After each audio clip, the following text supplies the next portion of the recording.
I'm Colin Gooch, and I'm Technical Director of the Resene Group of Companies.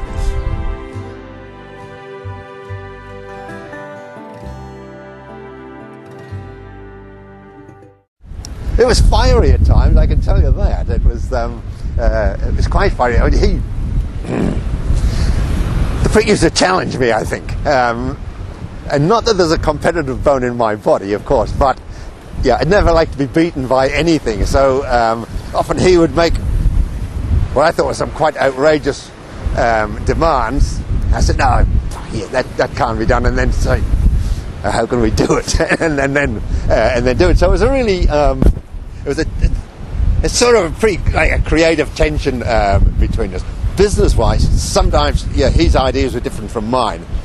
But he was a better commercial guy than me. He came back with the idea of test pots. I said, for God's sake, Tony, that's a stupid idea. Test pots have been brilliant. Yeah. Well, I was the only chemist, and I think we had 9 sales reps.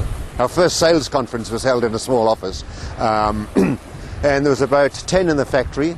Now I think we number probably 850 all up, that there or thereabouts, with temporary staff in there. So it really has grown. I mean, I had an office literally under the stairs, so Harry Potter and I had a lot in common.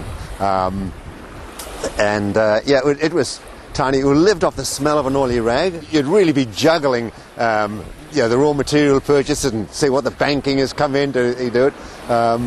All of us were jack of all trades, did all sorts of stuff. But that was exciting times. It was a small team, and probably still the most exciting times were those times.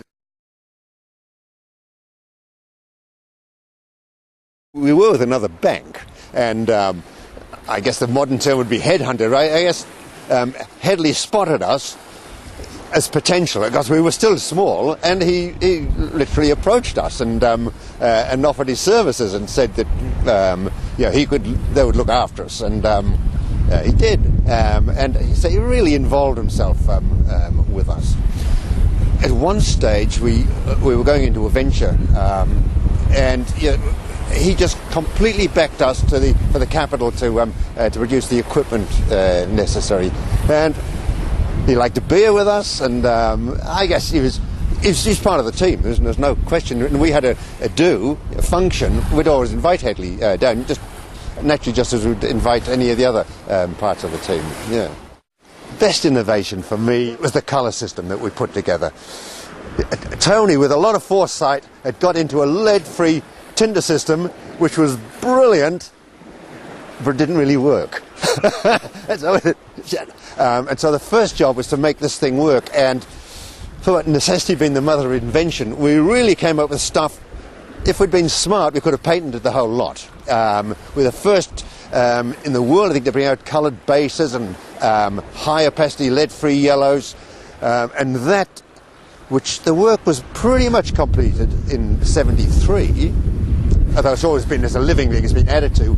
That formed the basis of what still now is considered one of the world's best colour systems. So that was really fundamental to the building block of our growth, and I do feel very possessive about that. That's sort of my system.